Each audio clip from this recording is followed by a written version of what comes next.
Bom, olá, muito prazer. Meu nome é Cleber Cefani Ferretti, mestre em agronegócio pela UFG de Goiás e doutorando em extensão rural pela UFSM, né, de Rio Grande do Sul. O tema que estaria abordando é agricultura familiar e política pública, um olhar na modernização empregada para o desenvolvimento rural, ok? Então vamos lá partindo da introdução. No decorrer da história do Brasil, a agricultura sempre esteve presente e influenciando o seu crescimento econômico com o respaldo do Estado. Assim, a utilização de terras para a produção de alimentos, a fim de sanar a fome da população mundial, seja aí dentro do Brasil ou no exterior, né, tem sido alvo de pesquisas e de discussões em várias áreas acadêmicas. E compete ao Estado, como gestor da máquina pública, né, analisar e implementar políticas agrícolas e de segurança alimentar que influenciem a ocupação de terras, considerando a demografia, os movimentos populacionais e as áreas improdutivas. Chega então no problema da pesquisa, né, deriva do sentido de que será que as políticas públicas favorecem os agricultores familiares para o seu crescimento num viés da modernização?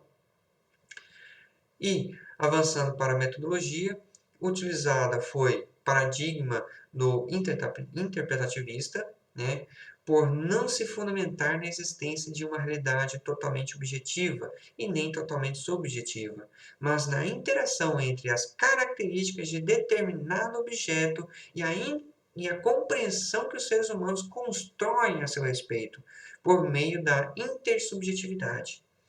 E, juntamente com esse paradigma, se confluiu no método da pesquisa dialética, a qual esse método nada está acabado, mas em constante readequação para se adequar ou ser reformulada a política, né, a políticas públicas para a atualidade, ou seja, atualizada, né, se pode se dizer. Então, avançando para a discussão de resultados, se parte do contexto da ruralidade ser um conceito de natureza territorial e não setorial. Em muitos países, entre eles o Brasil, né, o rural é definido de tal forma que se associa imediatamente à precariedade e carência. Entretanto, não é bem assim quando se volta o olhar para as regiões envolvidas com produções de commodity.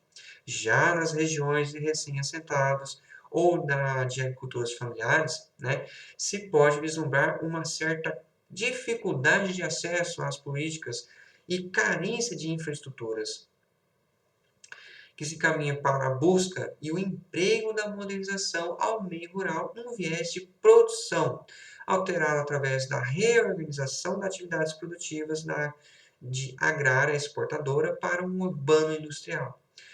Início da década de 50, reforçado na década de 60 devido ao golpe militar, e até o final da década de 80, as atividades políticas de apoio econômico e sociais para os agricultores familiares continuaram praticamente inexistentes. Já no início da década de 90, ocorreram mudanças nas perspectivas com a criação do MDA e, em 96, a criação do PRONAF, né? Hoje há uma forte e competitiva agricultura comercial assentada sobre ambos os segmentos, né? Seja do grande ou do pequeno agricultor, que no caso o pequeno seria o agricultor familiar. E tudo indica que este viés, né, competitivo continuará assim pelos próximos anos. Assim advém Saron em espanhol com o argumento de que o Estado protegeu e apoiou a grande propriedade rural, em detrimento da pequena propriedade, devido o Estado fomentar a modernização agrícola com a base no latifúndio, excluindo a maioria dos estabelecimentos agropecuários familiares ou agricultores familiares nesse processo. Entretanto, nesse modelo estatal desenvolvimentista, levou em consideração apenas o espaço geográfico, sem considerar o espaço econômico e as aptidões das respectivas regiões, que nem sempre teve efeito suficiente para desencadear processos de crescimento autossustentáveis.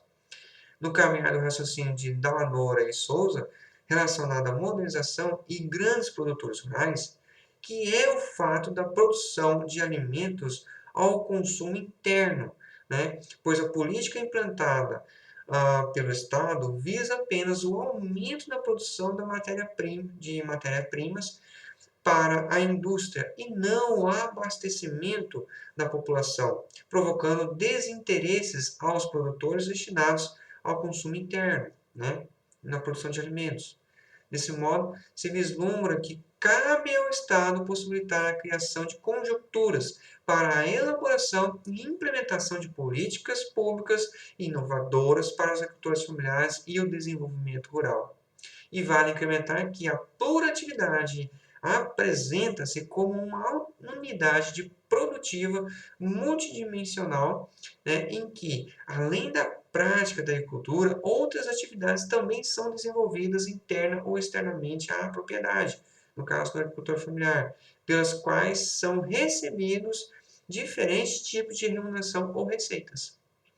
Chegando à conclusão, assim, esta pesquisa buscou realizar um diálogo interpretativista da modernização relacionando a agricultura familiar e políticas públicas, para compreender de forma sucinta as pretensões tomadas pelo Estado para o desenvolvimento rural brasileiro. Nesse sentido, o Estado sempre esteve à frente com políticas públicas para favorecer os grandes produtores rurais, agroindústrias e agroexportadoras, e deixando os agricultores familiares à mercê, ou seja, sem um amparo devido, já que essas pessoas não estariam alinhadas ao contexto do agronegócio que envolve a produção de commodities e de larga escala. Com isso, essa pesquisa quis estimular novos estudos sobre as quais atitudes seriam mais adequadas para após 2022, que favoreçam um desenvolvimento rural mais equânime. Ok? Obrigado pela atenção e finalizo aqui.